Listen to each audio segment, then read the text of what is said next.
noite a todos de novo. Hoje temos a nossa amiga Silvia, uma das fundadoras da casa, atual diretora mediúnica, que vai falar sobre karma. Acho que é um assunto bem interessante para essa noite e que possamos cobri-la com as nossas mais belas energias positivas.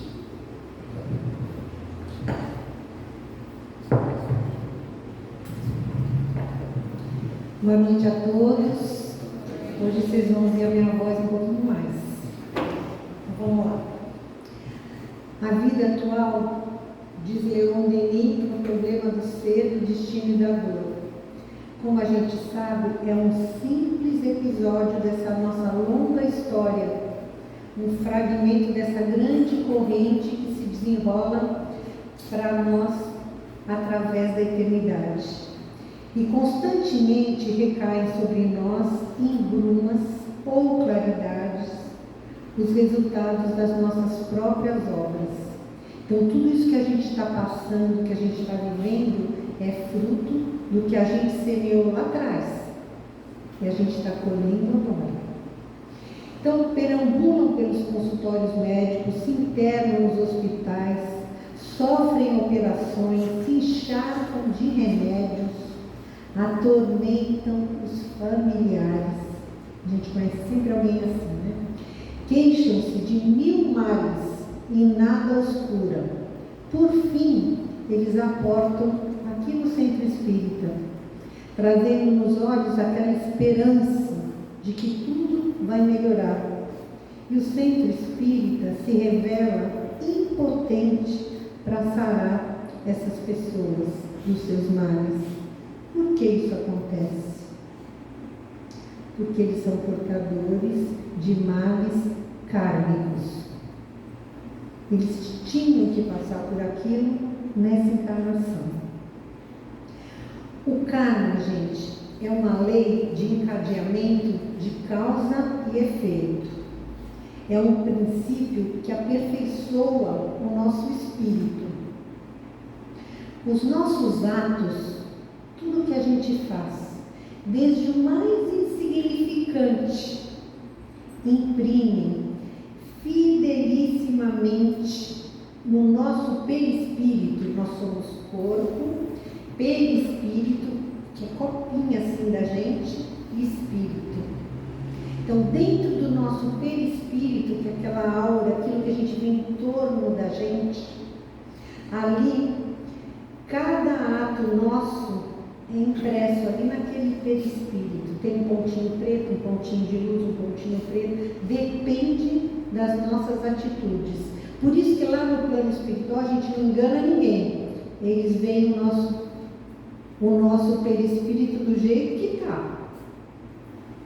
Se a gente pudesse ver a aura e a cor das pessoas, a gente ia saber, pô, esse aqui eu não quero amizade com ele, esse aqui não, é gente boa pra caramba, quero ser amigo desse aqui.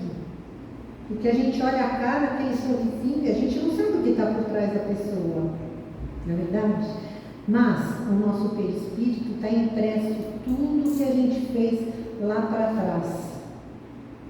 Então, com o tempo, de tanto a gente persistir no mal, vai se formando uma crosta negra, espessa, ao nosso redor, no nosso perispírito. Vai ficando assim, fuliginosa, sabe? E isso vai nos envolvendo, aquela camadinha assim. E quando esse karma atinge um limite indeterminado por nós, a gente não sabe quando, se processa o expurgo disso no perispírito. Ah, eu queimei um karma, eu expurguei meu karma. A gente escuta isso acontece. A gente só consegue fazer essa limpeza dos nossos karmas, dos nossos males kármicos que a gente angariou lá atrás, no corpo de carne, no corpo físico. Nós funcionamos como um filtro para fazer essa limpeza. E isso é justamente para escoar as impurezas de que a gente tem teimosia de desrespeitar as leis divinas. Quando a gente não respeita o nosso próximo, quando não respeita a Deus, quando a gente não respeita, vai ficando isso e a gente pode queimar esse karma. Isso é expiar o nosso passado criminoso. Se manifesta no nosso corpo carnal como sofrimento, como doença, como males incuráveis, como deficiências, né? O que se origina do karma não tem cura. Tudo que é curável não é karma. Como a gente não sabe distinguir o que é o que não é, a gente tem a obrigação e o dever de lutar pela cura de todos os nossos males, não só físicos, espirituais também.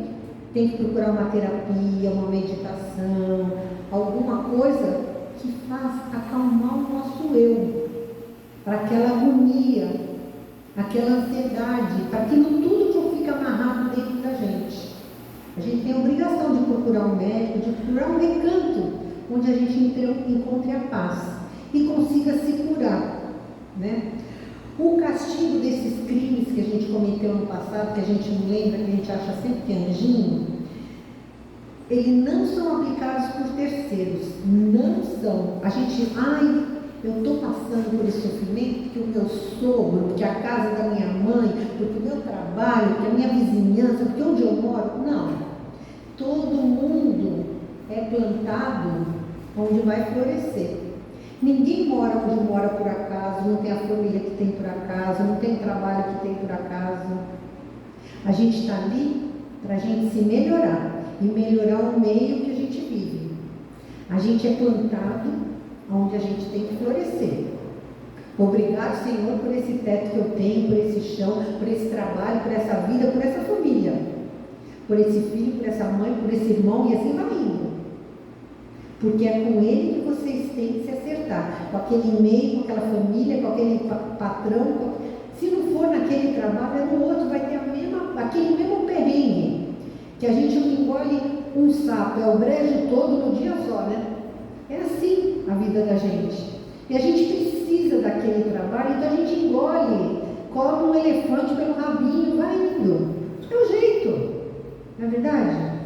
Então, nunca é aplicado por terceiro, embora a gente ache que é por causa dele que eu sofro, é aquela criatura que acaba comigo. Não é. Ele está ali te ensinando a ser uma pessoa melhor. Ele é teu instrumento de aperfeiçoamento. Então, tudo que a gente passa é fruto do nosso ego, do íntimo de nós mesmos. Nós cultivamos aquilo para nós. É castigo? Não. É oportunidade. Oportunidade de a gente ser uma pessoa melhor. Isso é resultado do mal que a gente praticou em várias encarnações. Porque aqui entre nós, todo mundo tem males a acertar. Porque nós somos imperfeitos. Estamos aqui ainda encarnados. Senão a gente já era ser de luz. Não estava aqui no mundo de provas e expiações ainda. Então a gente tem muito que acertar. E a gente tem várias oportunidades durante o dia de a gente se tornar uma pessoa melhor. Principalmente com aqueles que a gente convive mais próximos.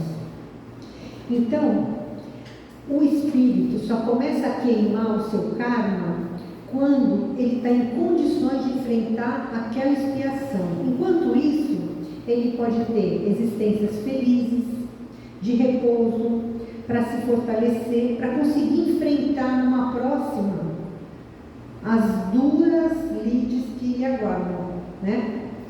Tem duas maneiras de queimar o karma. A gente é super livre para escolher qual que é melhor para nós. Uma é no sofrimento, a outra é praticando o bem. Embora a gente tenha muita dificuldade com a gente mesmo, se a gente pratica o bem, a gente vai ganhando melhoras nessa nossa fuligem, que a gente insistiu em praticar o mal. Qualquer bem que a gente faz, que a pessoa fica totalmente grata e agradecida do que a gente proporcionou para ela, aquela pessoa agradecida, rezando por ter tido a bênção da tua ajuda, ela vai curando as suas feridas. tinha uma mulher que fez 1000 males, mas aí ela tinha dentro dela que ela tinha que doar o corpo dela quando ela se fosse daqui, que ela queria ajudar quem ainda ficou aqui. Ela morreu num acidente, a família sabia. Ela tinha feito 2 abortos, mas ela doou as córneas. As pessoas rezavam tanto para ela que foram cobrindo as feridinhas dela. O Chico contava essa história. Então, um casal compareceu no centro espírita.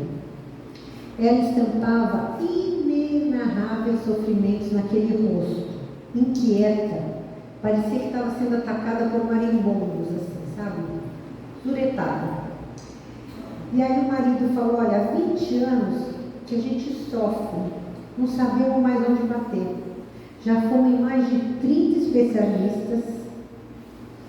Ela teve internada em vários hospitais, nada consegue curar ou melhorar o estado dela. Não sei mais o que fazer. Eu peço caridade e auxílio aqui no Centro Espírita.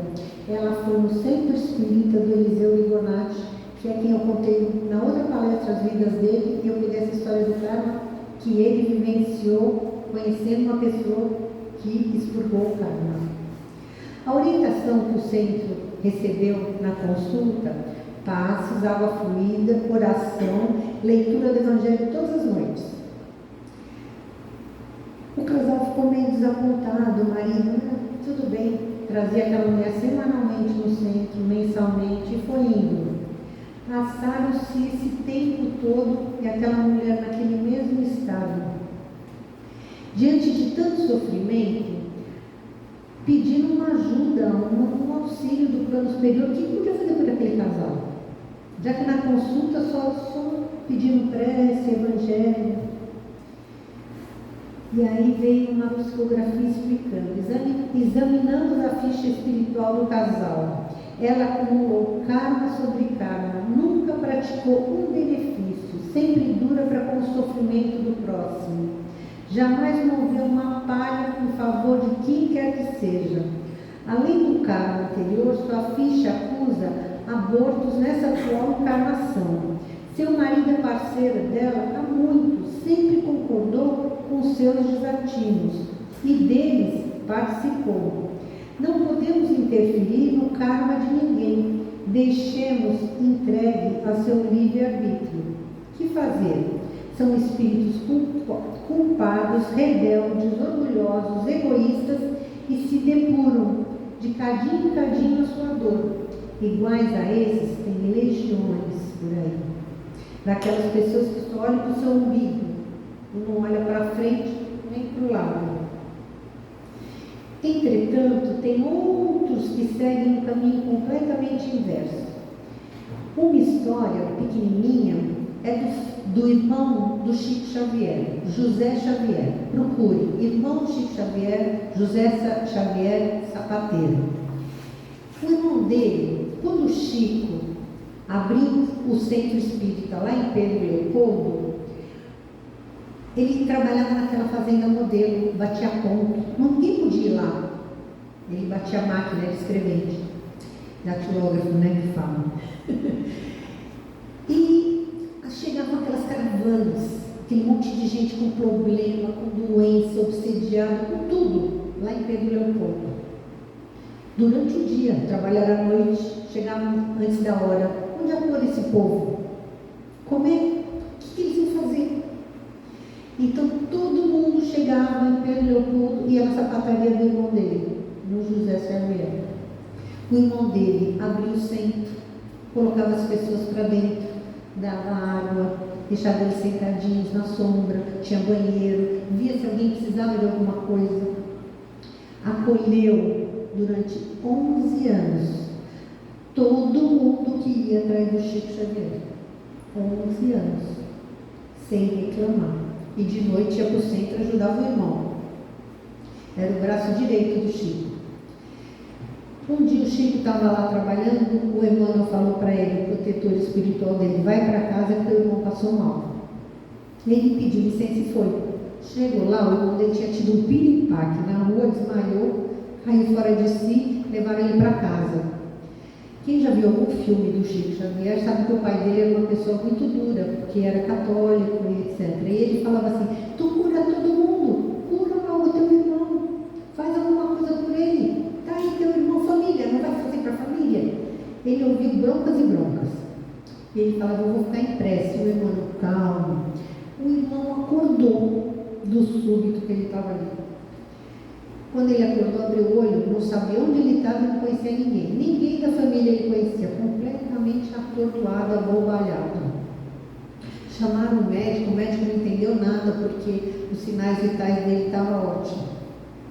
Deram um calmante, uma coisa, porque ele estava até... E ele dormiu. Aí o irmão falou para o Chico: está tendo um concílio no quarto do teu irmão, estão vendo o que vão fazer com ele. E aí o Chico ficou lá em prece, todo mundo. Aí veio o Emmanuel depois de um tempo, ele fala: o Chico disse que via no quarto aquele monte de espírito. Aí veio o Emmanuel e falou para ele: olha, teu irmão, por karma dele, de que ele angariou no passado, ele tinha que passar mais de 10 anos no hospício daqui por diante, completamente alheio à realidade. Ele tinha que passar por isso. O concílio foi justamente porque em 11 anos ele se dedicou tanto, fez tanto bem para tanta gente, que saudaram a dívida dele. Então você fica tranquilo que o seu irmão vai desencarnar agora. E foi isso que aconteceu. O irmão dele desencarnou naquele momento. Ele perdeu o grande ajudante que ele tinha, mas ele não passou por um manicômio, completamente alheio a tudo, lá sofrendo para pagar uma dívida. Ele pagou a dívida dele com um bem, praticado de boa vontade por 11 anos. Então, esses que trilham outro caminho são na resignação, na humildade, não reclamam, transformam em alegria a vida daqueles que o cercam. E o seu karma assim se torna suave, mais leve, e a esperança mora no coração deles, porque fazer o bem sempre traz o bem para a gente mesmo, né? Então, o Eliseu conta que foram vários anos que ele visitou o Gildo, um interno no leprosário Padre Bento, que ficava na Vila Galvão. Aos domingos ele tomava um trem na Cantareira durante a manhã e voltava às 18 horas. Ele e um amigo que conheceu o Gildo levou o Eliseu para visitar, já que ele sentia muita alegria de conhecer pessoas da doutrina espírita. Eles tiveram licença desse serviço especial de combate à lepra e eles iam lá. O Gildo recebia todos com um sorriso franco, acolhedor, e com a convivência eles notaram que ele era um anjo bom daquela colônia de expiação, porque há mais de 50 anos atrás, né, que o livro que ele passou por isso, o Eliseu, que conheceu essa pessoa, não tinha cura para a lepra, né? Então, na porta do quarto dele, batiam os internos em busca de uma palavra carinhosa, de um passe espiritual, de uma prece, de um consolo. E ele era aquela alma boa que morava lá e ajudava os seus amigos que estavam passando pelo mesmo problema que ele. Ele tinha o Evangelho segundo o Espiritismo nas mãos, no coração e na atitude e nos atos dele. Quantas vezes, no meio da madrugada, um interno desesperado com a sua dor, com o seu estado, era levado para o quarto do Gil, que recebia de braços abertos, acalmava, com meiguice na sua voz, pacificava, orava junto com o interno, deitava a cabecinha dele aqui, até que viesse, passasse as lágrimas e viesse aquele sono, a bênção divina, né? Que faz a pessoa acalmar, e ele punha na cama dele e ficava sentado na cadeirinha dele, velando aquela dor ali, lendo o Evangelho até o amanhecer. Então, domingo que ele ia para lá, sempre ele vinha. Hoje eu estou mais leve, perdi mais um pedacinho da minha carcaça. Ele não vinha chorando nem reclamando. O Eliseu diz que primeiro foram os dedos, a falange, depois o metacarpo, depois o carpo, até até que ficou só um toquinho da mão vermelho, que a gente via que aquilo queimava. Ele pedia para amarrar uma colher para ele poder comer, para ele conseguir virar os livros.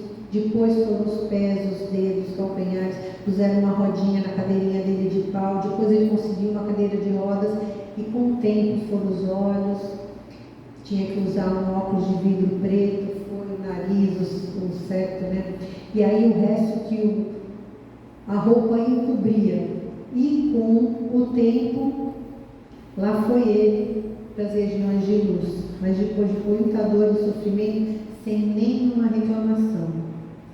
Certa vez, numa reunião espírita no centro do Eliseu Mensageiros da Paz, aqui em São Paulo, veio uma comunicação do Gildo.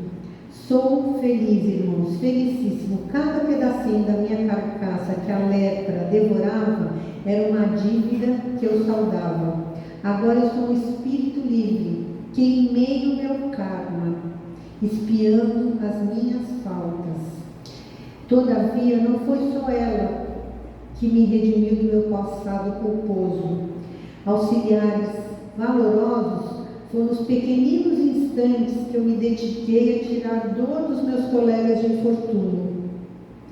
Cada sorriso de gratidão que eu recebia curava uma ferida do meu perispírito. Ser bom é sempre um bom negócio. Então, numa outra sessão de estudos que o centro estava fazendo sobre o tema do karma, um dos trabalhadores da casa falou: o Gildo está aqui. Ele tomou um médium e deu uma comunicação. Eliseu, você nunca me perguntou por que motivo eu passei uma existência inteira apodrecendo vivo, sem família, sem lar, sem nada meu, nem mesmo meu corpo, que a podridão destruiu lentamente. Aí ele tenta explicar tudo o que aconteceu com ele. Quando longe ele consegue lembrar, ele ocupou um posto no exército romano, na época do imperador Diocleciano. Esse governo foi manchado pela perseguição dos cristãos. Era a era dos mártires, de 303 a 311 depois de Cristo. Ele diz que ele era ambicioso, mas insaciavelmente ambicioso. Ele queria ser rico como os mais ricos dos romanos. E para conseguir o objetivo dele, ele usava dos piores meios. Então ele se valia do cargo para perseguir os cristãos. Mas ele não caçava qualquer cristão, só os ricos. Ele mandava espiões denunciar esses cristãos e, fingindo extremo zelo pelas instituições romanas, ele prendia cada um, a família toda. Depois ele mandava todos para os círculos de leões. Ele se apossava dos bens e a fortuna dele foi crescendo, mas ele era insaciável, a avareza dele era demais. Então ele mergulhava aquelas mãos nas arcas de ouro, de joias, ele queria tudo. Então ele tornou-se salteador. Enquanto Roma dormia, ele ia com um bando saindo roubando e assassinando, sempre quem tinha posses. E como ele começou a ser abastado, começou a vir honrarias. E ele pensava: eu quero mais. E assim ele desencarnou. A segunda encarnação dele. Ele veio no século XVII na Espanha. Ele era um monge. Ele tinha o hábito de uma das instituições mais religiosas mais famosas do mundo. Mas o vício da avareza, da fome do ouro, estava dentro dele. Pelo contrário, em vez de ele seguir para o caminho dos monges, ele ia para o outro lado. Para satisfazer o que ele queria, apareceu a Inquisição, e ele foi o algoz mais temível da oposição, da Inquisição. Ele perseguia os judeus, ele delatava eles para o Santo Ofício, arrastava eles para as prisões, submetia todos aos suplícios mais atrozes, até arrancar a última moeda. Depois que ele já estava com tudo, ele emparedava eles vivos nas masmorras e deixava eles apodrecerem todos vivos nas masmorras. E aí, as esposas e as filhas, ele mandava para os verdugos fora, para toda a família sofrer. Ele desencarnou, não vai descrever o que ele sofreu nos abismos infernais do submundo espiritual, depois de 2 encarnações, fazendo todo mundo sofrer. Terceira encarnação. Ele vem no século XVIII, de novo na Espanha, com um riquíssimo fidalgo. Quando eu falei para vocês que às vezes a gente tem umas encarnações para a gente se fortalecer, ter alguma, porque ele podia vir agora já em sofrimento, deram a oportunidade, deixaram ele riquíssimo, numa Espanha que estava sofrida com a gripe espanhola naquela época. Ele tinha que usar essa fortuna dele para o benefício da pobreza espanhola, fundando hospital, orfanato, escola, fábricas com campos de trabalho honesto. Ele não fez nada, ele veio com todos os meios para fazer uma ampla assistência social. Não fez nada para se redimir desse passado culposo dele. Nada fiz. E depois de assistir meus funerais faustosos, eu me vi transportada numa planície estéril, no céu nevoento, as árvores secas retorcidas. Cadê minha pomposidade? São em tudo. Eu me vestia grosseiramente de farrapos, fedido, sujo, imóvel no centro daquela imensidão. Aí ele ouviu uma voz terna, enérgica, vindo não sei de onde, chamando o nome dele, Gildo, e falou: para resolveres um passado criminoso, oportunidades valiosas de redenção te foram concedidas. Ao partir para ali de terreno, através da encarnação, prometeste cumprir o programa que te fora traçado, mas permaneceste surdo à voz da tua consciência, impermeável a todas as intuições que vinham do plano maior.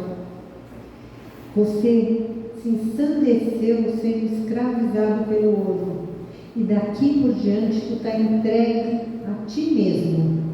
E a voz se calou. Aí veio um vento gélido, deixou ele apavorado. E aí ele perguntou para Eliseu, e eu pergunto para vocês: alguém sabe o que é um espírito ficar entregue a si mesmo? A gente não tem a mínima ideia. Pois é.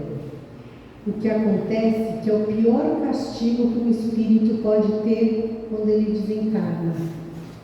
Ser abandonado a si mesmo, sem uma mão amiga que se estenda na escuridão para te ajudar, sem merecer a mínima proteção espiritual. O que acontece? Os inimigos dele vieram todos para cima dele. Todo mundo que ele machucou de alguma forma, que tinha mágoa dele, tudo veio para cima dele. Ele não fugiu à regra. Se apoderaram dele, levaram ele, arrastaram ele ferozmente, atrozmente para os abismos, e aí ele colheu tudo que ele plantou. Mas aí o Eliseu perguntou: mas não apareceu nenhum amigo, um ao menos, para te ajudar? Ele falou: mas que amigo? Eu nunca tive amigo. Eu julgava que as pessoas que vinham perto de mim, que se diziam ser meus amigos, eram interesseiros, atraídos pelo meu ouro. Eu afastava todo mundo. Eu não tinha ninguém. Aí os algozes vieram com tudo, e aí era só tortura. Despertaram nele os sentimentos tão desumanos, ele ficou tão irritado, tão magoado, ele só tinha dentro dele ódio, desejo de vingança, raiva. Ele queria massacrar todo mundo que estava massacrando ele. Então, embora ele merecesse aquele castigo, ele era só raiva dentro dele. O coração dele secou. E ele falava: eu me vingo de todos eles. Se esses inimigos que estavam ali junto dele, eram porque eram iguais a ele. estavam no mesmo buraco que ele, haveriam de reencarnar. E aí ele ia atrás deles, encarnados ou desencarnados, era a vez dele. Ele ia perseguir sem trégua todos esses que estavam judiando dele. E um dia, cego de ódio, cego de raiva, quando ele ia fazer um juramento terrível, que ia deixar ele preso, aqueles verdugos, para o resto da vida dele, encarnações, encarnações, encarnações, ele estava muito irado. No meio daquela ira toda, ele sentiu um pingo nele. De repente, outro pingo. E esses pingos eram luminosos, né? Alguém chorava por ele. Ele sentiu que alguém chorava, mas era um espírito tão bom que caía e brilhava, caía e brilhava. Quando os inimigos dele viram aquela luz, saiu todo mundo com ele, foi todo mundo embora. E aí, como pode um coração pulsar por ele? Os carrascos foram embora, e aí ele recuou no tempo para pensar o que podia ser aquelas lágrimas. E aí ele lembrou, só pode ser a Nausicaa. Sim, ela é a única que me tinha um carinho. Ante a recordação dessa pessoa, ele chorou horas a fio e reviveu os momentos que ele tinha junto dela. O seu coração começou a acalmar, o ódio foi embora e ele teve lembranças maravilhosas do tempo que ele conviveu com ela. Os algozes foram embora. Quando ele lembrou dela, veio aquela história que antes, a fim de reorganizar a legião romana estacionada na Dalmácia, que hoje chama Iugoslávia, ele foi para lá munido de plenos poderes da primeira encarnação que eu contei para vocês, do imperador Diocleciano. Lá ele demorou 3 anos, na Era dos Mártires. Lá ele comprou alguns escravos para lhe servirem, de um mercador fenício. E veio junto essa cativa grega de 20 anos, de nome Nausicaa, bonita, calma, uma menina simples. Ele fez dela sua concubina. E ele notou que junto dela eles tinham sentimentos de ternura, doce. Na verdade, ele gostava dela e ela gostava dele, era correspondido esse amor. Então, eles se amaram e foram felizes. Naqueles 3 anos que eles estavam ali, eles viviam em harmonia. Quando acabou a missão dele, depois dos 3 anos, ele foi chamado para voltar para Roma.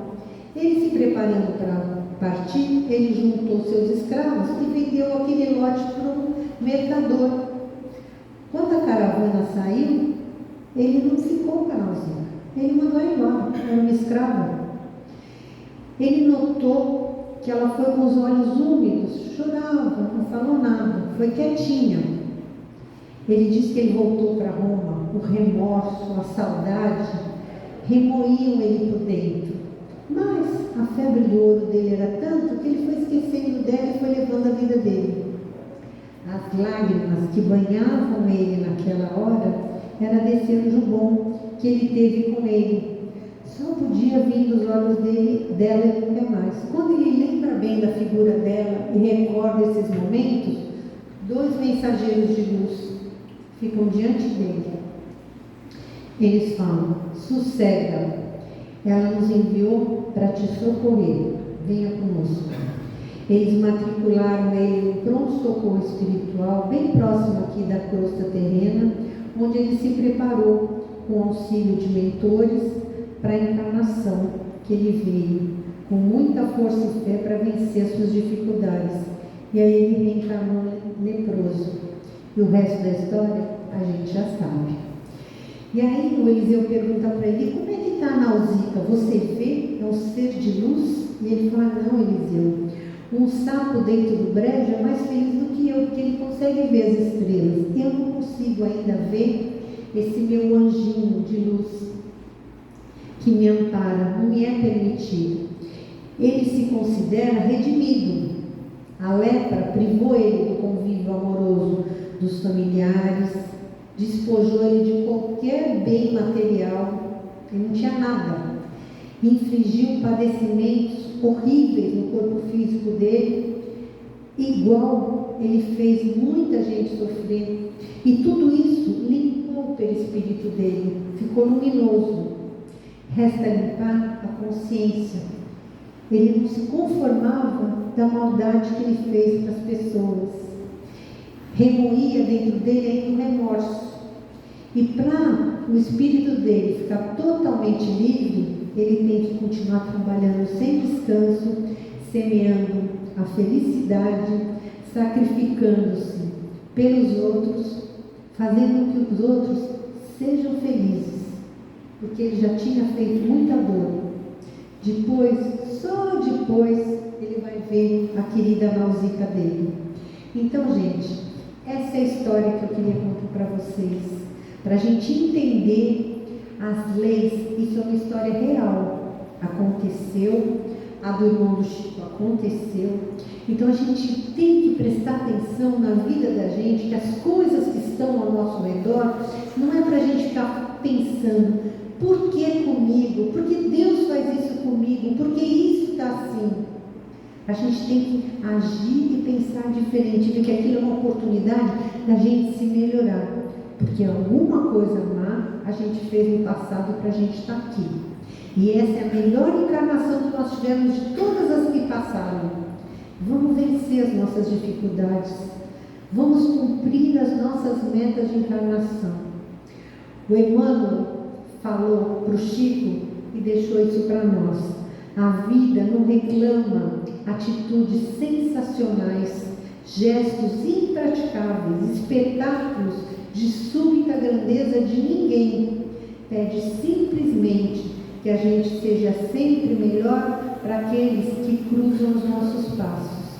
Então, gente, vamos aproveitar a oportunidade com todos os próximos, mais próximos de nós, ou que pintam o nosso caminho. A gente aprende sempre aqui que a gente tem que seguir Jesus, que Jesus é o caminho, Jesus é a verdade, Jesus é a vida, e a gente só vai ao nosso Pai maior seguindo o nosso Mestre.